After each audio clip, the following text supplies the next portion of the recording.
Tonight, Salem's Lot, Chapter 14, Part 3. I'm Jay Scott. How to do that? 14? I don't know. I mean, if you're reading it from right to left, I feel like I'm throwing gang signs at people. It really looks that way. It's 1 and 4. But or this is dumb, like that and that. I know this seems better, but it also seems like I'm throwing gang signs for my Pythagoreans out there. I'm Trent Lackey. You're watching World of the Unexplained. My God, Father Callahan said, looking at Straker, so he's dead, hanging upside down, trussed like a turkey, which is sort of like what Straker threatened to do with Mark. And you saw it in the last episode, too, in that clip. Yeah. They crowd into the room with Jimmy just a little bit ahead of the rest. Ben thought about how much strength a man would have to hoist a grown man up to where his hands didn't even touch the floor. Potence and vampire. Vampiric strength. Jimmy investigates his body and states that he's been dead about 18 hours. And Mark says that Barlow killed him for failing. The fact that he was hanging upside down indicated a death in disgrace, referring, by example, the execution of the Apostle Paul. It's not entirely correct, but yeah, he is. Stephen King's version of it. Yeah, he is executed upside down, historically. Ben doesn't let this fluster his resolve. Barlow has 100 tricks and urges the rest to keep moving. They move down the stairs, looking at each other and then that cellar door. When they open the cellar door, Mark smells a terrible stench, but somehow it seems less malevolent in odor, and he follows Callahan down the steps. Jimmy takes out a flashlight and turns it on. On a table, sitting just by itself, he notices a clean envelope laying there. Callahan suspects a trap. Mark says that the letter was for them. And it was probably full of mean things. Yes. Yeah. Nana, nana, boo, boo. Ben Mears, I've read Connolly's Daughter. It sucks. It sucks. You're a hack writer. Also, Mark, you're too small for me to be a little boy. Girls don't like that. Father Callahan, you're bald. You know what I'm saying? It's just Ben Mears Just taunting them. Just taunting them, but just had nothing to do about vampirism or good or evil. Taunting them with prose. You just suck as people. That's coming from a vampire too. Anyways, Ben picks it up, turns it over in his hand twice, then tears it open.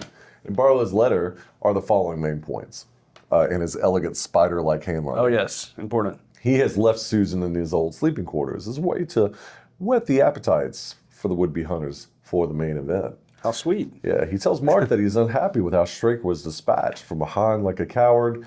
Angry also that he, Barlow, was also involved in the destruction of his most faithful servant he has ever known. He will feed on Mark's parents soon, and when he turns to Mark, he will castrate him first. How nice. Yeah, he's a lovely guy.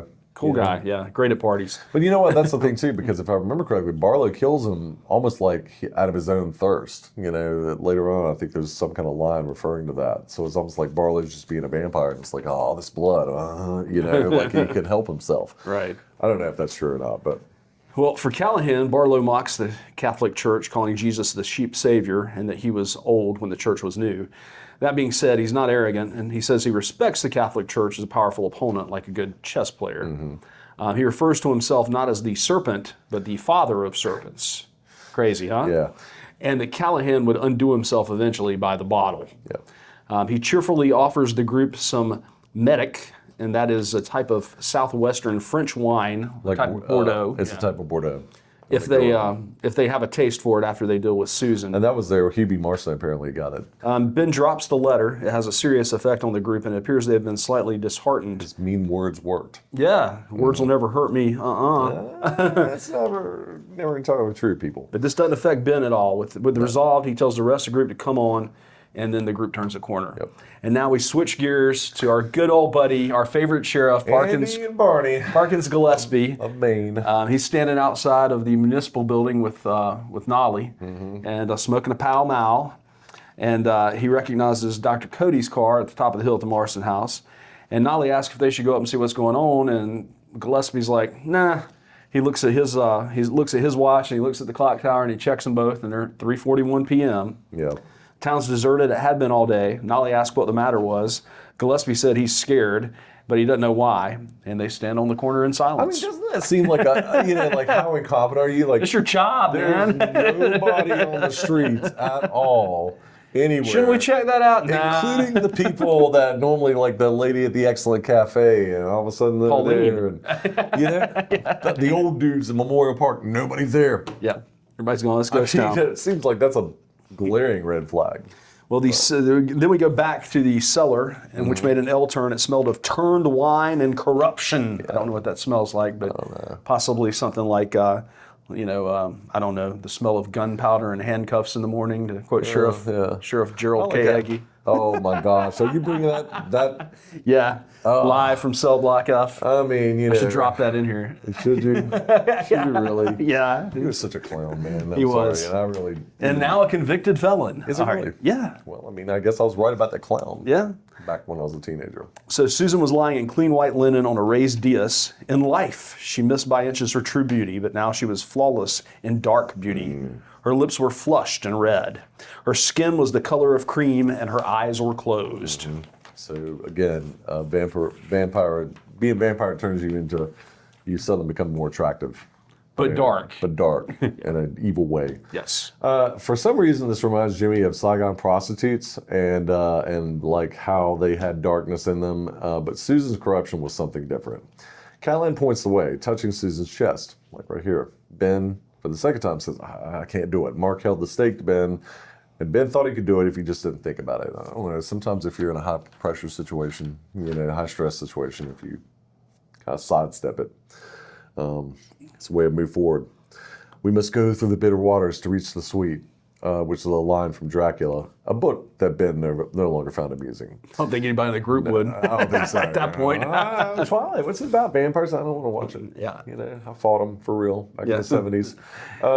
Just imagine how you would feel, after surviving that and then having to go through the Twilight series. Yeah, exactly. I mean, it's a bit of a controversy, isn't it? I'll say this. I knew a guy who actually read the books, and then he said that basically that shiny skin bit, the thing that we all mock incessantly about these films, was like reminiscent of like shark skin. It's sort of like they're alpha predators. It just didn't translate well to film. It didn't, but I was always Team Voltari, and quite frankly, there's a lot of great music in those movies, but, Hit a cold, sick sweat. He placed the stake over Susan's chest. He believes that, she's still alive, and doctor says, no, she's not. So he does the blood pressure thing, and it's 0/0. There's no blood pressure happening. Susan is dead. Ben's just trying not to do this. For in a way, a second time in his life. And that's interesting too, Do you think Ben Mears thought that he killed his wife back in the day? I don't know. You know what I mean? Because I feel like that might have I feel like he feels like it's his fault. Yeah, yes. Almost like maybe this is his fault too. Somehow, yeah. But it kind of is not. I guess the argument can be made for both. Yeah, I think so. But I mean, it's something to think about. Anyway, so someone hands Ben the ugly craftsman hammer. Callahan says for him to do it, and they would do the rest. And so Ben hits the hammer, and the gelatinous tremor radiating the length of the stake would haunt him for the rest of his life. That squelching noise, like you're sitting there like hitting through. Her eyes open wide, and Ben is awash in unholy blood. The copper odor of it surrounding him now.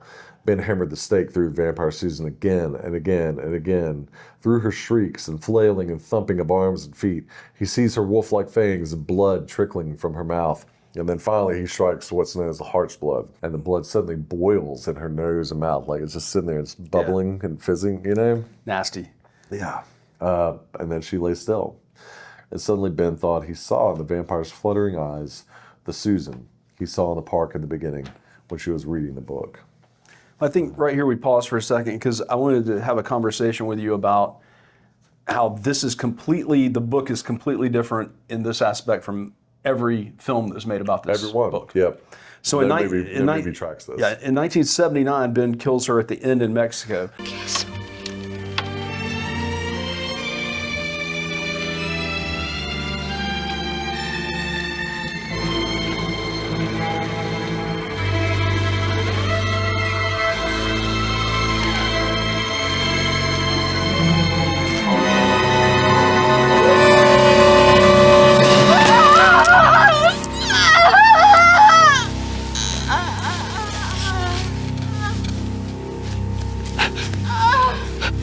Yeah. The last time you see her is when she goes in the Marston house. She don't show up again until Mexico after they've killed Straker. I mean Barlow. Yep. Well, Straker too. But Yeah. After both of them are dead. And that's not how Straker dies in the book. You know, Yeah. as dramatic as that fight sees it is. 2004 kind of nailed it on the Straker death, at least because they had him hanging up. He did, So that nailed that, and that's the only movie to nail that. Yeah, our least favorite Straker, but the most accurate Straker to death. the book. Yeah. Yeah. But in 2004, Ben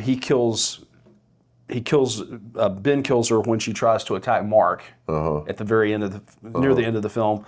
Also, right after he had already killed Barlow. Yeah. Ben, they're everywhere! Susan, no!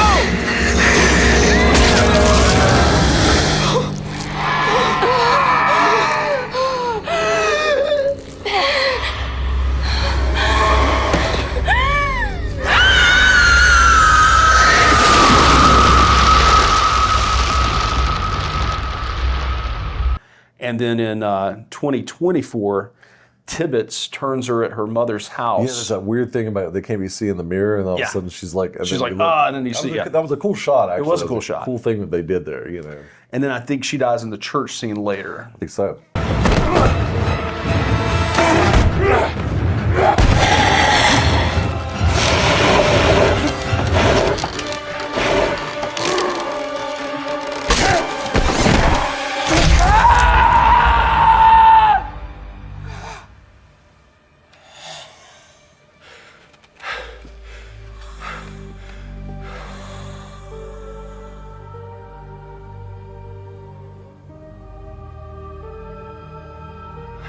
Yep, I'm save her and But just how different that is, because in the book we've got Susan down there because she went in the house, and in the 2024 movie we've got Matt Burke has been turned and he's down waiting for her. and he's down in the cellar. house. So it's just the way that they kind of switch those characters out for a little bit. Permutations, and of course none of them like the book. Yeah. Yeah, go ahead, man. I'm probably put some clips about it. yeah, I will. I'll throw them in. All right. But Susan dies. Traditional vampire way of dying, I guess. Oh yeah. And it was done. Then drops the hammer. He backs away, emotionally distraught. Callahan tries to put his hand on his shoulder and says, "Ben," and then and he says something, but then he's just gone. He runs. And in his mind, Hubie Marston and Straker are chasing him as he stumbles through the kitchen and out the back door. It's almost like the old fear of the Marston house is intersecting with the new fear. I think that's something like that by quote in the book. Like all of his childhood fears and his current fears are all coming full circle here. There are no stairs in the back, so he falls on the dirt, gets up, and turns around. And the house is just a house again.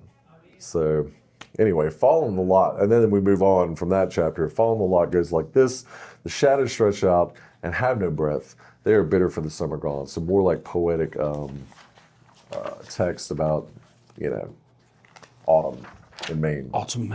And then we cut to the scene of your favorite character, Mabel Wirtz. Mabel Wirtz eating boiled chicken. Oh my gosh, this next section is just, the food is so awful. It makes you feel like there's a reason why kids hated these foods back then, because like if they're prepared like this. Boiled chicken. I mean, it's not like the vampires have sucked out the culinary talents of the lot, because it doesn't seem like they were there in the first place. She's eating boiled chicken, drinking Lipton tea, waiting for phone calls that will never come. Eva Miller's bothered, and the men get supper from Falmouth's McDonald's. I'll get it. McDonald's Big Mac. The big sandwich with a great big taste that everybody's talking about. 2 all-beef patty, special sauce, lettuce... Oh, wait a minute. 2 all-beef patty, special sauce, lettuce, cheese, pickles, onions on a sesame seed bun. 2 all-beef patty, special sauce, lettuce, cheese, pickles, onions on a sesame seed bun. Oh, got him! 2 all-beef patty, special sauce... 2 all-beef patty, special sauce, lettuce, cheese, pickles, onions on a sesame seed bun. 2 all-beef patty, special sauce, lettuce, cheese, pickles, onions, sesame seed bun. Got it. 2 all-beef patty, special sauce, lettuce, cheese, pickles, onions on a sesame seed bun. 2 all-beef patty, special sauce, lettuce, cheese, pickles, onions on a sesame seed bun. I got it! McDonald's Big Mac. Just give us the word. 2 all-beef patty, special sauce, cheese, lettuce, pickles, onions on a specially beat it. You deserve a break today at McDonald's. where your dollar gets a break every day. Or they eat TV dinners or corned beef or canned beans. Yummy.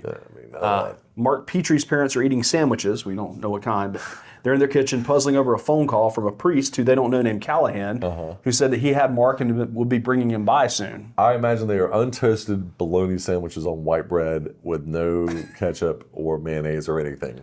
I think that's what they're eating there. Delbert's making 5 hamburgers at his bar, and he's going to eat them all heaped up with onions and then complain to anybody of heartburn later. Yeah. Yeah. The Bodens are eating canned ham and Brussels sprouts. And not boiled Brussels sprouts, probably. Yes. And Richie, the ex-bully, hates them as much as his father does, but they both eat them anyway. Miserably sit there and eat Brussels sprouts. And canned ham. Richie Sawyer eats all his favorite food while Bonnie's bruises are starting to heal. Yeah. He's flushed all her pills away and basically treated her very badly since that night with Corey. Yeah. Roy McDougal burns some veal steaks, so then he just gets mad and tosses it in the trash. And this might have been good, but he burned them. Yeah. Tosses them in the trash and heads out to Dell's thinking it may be time to leave the lot. Joe Crane dies of a heart attack at 651 on Taggart Stream Road. His is the only natural death in the lot on October 6th. That's a good line. But funny that there was still a natural death happening. Yeah. There's one. Matt Burke startles awake, clutching the crucifix. Ben and Jimmy have arrived. They tell him they placed Susan in a crate and stuffed that crate with rocks and tossed it into the Royal. And they used Straker's Packard just in case. So I'm assuming they loaded the crate in the car and then pushed the car into the river. I don't know. That's kind of what it sounds like. Yeah. Callahan's brought Mark back. They don't say it, but you know what? That's totally. That's what I'm thinking. As opposed to getting the crate out of the trunk or the back seat or whatever. But go on. It'd just be kind of weird too, riding around with a body. I don't know. Callahan's brought Mark back to the Petries, and they tell his parents everything since Barlow's threatened them specifically. Matt tells Ben to sit on the bed. He holds Ben's hand and tells him that there's no comfort for him, but that Susan's at peace now, and time will bring him comfort. Good man, Matt. Jimmy hands Matt Barlow's letter, which he reads inches from his face. Ben's angry at how Barlow left Susan for them as a joke, that they almost seem like insects to this vampire. Yeah, absolutely. And I bet it was like a joke. Like, love. He's playing with him. Yeah, just mean, like the mean letter. Yeah. Where he said that Ben's book sucked. That's not what he said, but it would have been really funny. It'd be fun. Yeah. Matt tells him nothing of the sort. Like, listen, people, you are doing more than you realize. So he's kind of like their cheerleader. He says, the servant is killed by a child. Really, the house he chose as a nest is blessed now by holy water and sealed with a host. Straker has been, Barlow has been forced on the run. They were making a difference. Yeah, they've already killed a vampire, even though it's Susan. But I want to jump in here because we had a comment by one of our watchers, Blaze24, had basically said this exact same thing that you're just saying now about the house is blessed by the holy water and sealed and all that. And I was like, nah, he could come back. In my comment that I replied, I'm like, nah, he could come back and, he's just messing with him. But no, I think, she makes a good point because obviously that is what it was and I just missed the whole thing. But anyway, my apologies. I was wrong. All right. Go ahead. Standing it up. I said something similar. I had forgotten this bit about the host, but when Callahan knocked the padlock off, I thought he's putting holy power to the house. That's true. And maybe he can't go back. But then to your point, to give you playing devil's advocate here, is the fact that Barlow probably would have done that anyway. Yeah. You know what I mean? Like, you think that's my mansion? Yeah, I'm going to move it over here or over there in that town. He's playing chess. Yeah, because, and even Matt says it, this is a supremely skilled chess player. Yeah. So even if the house weren't blessed and it was still evil, he probably wouldn't go back anyway. Just have tactics. Anyway, Matt says that they should all stay together and hunt his minions tomorrow. Pretty smart. But that Barlow's ego is large and poisonous, but that they could use that ego as a weapon against him. Pretty clever. Matt points out that they're split. Like, wait a minute. And Jimmy goes to call the Petries to summon them back to the hospital. Jimmy calls at the nurse's station to discover there's no answer. He's got him, is all the doctor says. The nurse is frightened by the look on his face. So like a no dial tone kind of thing. Yeah. Henry Petrie went to a law school. In this book. He's a very, very, very, very well-educated man. Mark's dad. Yep. He worked for Prudential, testing his own economic theory there, and planned to apply for a CPA license and later the main bar. And then I think his end goal is to get into some kind of think tank in politics at the end of the day. His world was machined to a point of almost total precision. So like all throughout this book, you're going through like, this is the irrational, this is the rational, this is the logical, this is the emotional, you know. And so Henry Petrie is clearly on that end, rational and logic. He loved his family with steady and swerving devotion. He held his faith in mathematics, science, physics, and sociology. That's what he believed in. Henry listened to Mark and the father calmly, asking lucid questions for clarification. When they finished the tale at 5 till 7, you know, just 5 or so minutes before sundown. Of course. Henry flatly denied it all, saying, that's impossible. So he is just completely shut down. Henry continues on saying the team has now involved his son in a crime and then asks to see this letter. That first bit's true. Callahan curses not bringing it, saying Dr. Cody has it. So once again, you know, it's like, oh man, I wish I brought my crucifix. Oh man, I wish I brought that letter. I should have brought this thing, you know. Yeah. Interesting. Henry brings up his doubts of these witnesses, like your credible witnesses, and uses this analogy. He wouldn't believe a dozen credible witnesses proclaiming a giant singing ladybug waving the Confederate flag in Memorial Park as example. Like even if 12, 15 people, I'm not You still wouldn't believe it, yeah. Mm-hmm. Callahan says Mr. Petrie's mind is closed. Henry responds that it's simply made up. I think I'm kind of on the side of Callahan here. Yeah. Henry says the story is disturbing. It is disturbing that he believes that they will possibly go to court over this. Yeah. You know, yeah, I mean, in a real world, Yeah. possibly so. Definitely so. He rises to talk to Callahan's people. I guess it's, you know, it's like, how do you know Father Callahan's higher ups in the diocese with a phone call that you're calling somebody at 7 o'clock at night? Well, I mean, You know, I'm assuming he was going to call him the next day.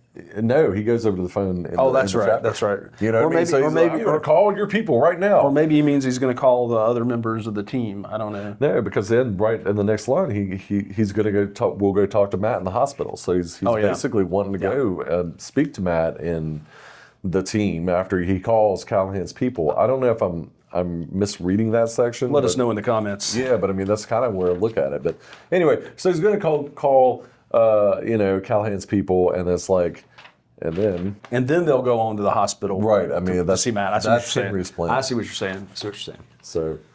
So unfortunately for him, when he goes to make the phone call, it's not the line doesn't work. Yep. Callahan points out that vampires don't need to disrupt the phone service in the lot.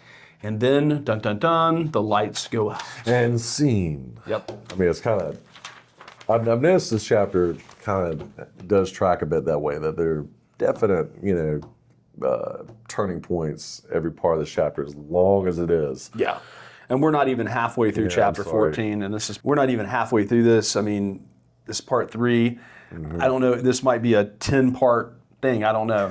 I would love to get a little more through it, but I mean, at the same time, we don't want to. I had said earlier, this is where all the action happens. Yeah, this is the meat of the story. The climax. This is the you know, all the action. They're finally reaching each other in this moment where they're going to pit themselves at each other. You know, so.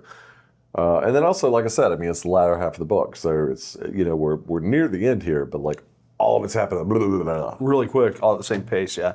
So, guys, I hope you've enjoyed this episode, and we will see you next week with part 4 of chapter 14. Check you later, kids. All right, check you later.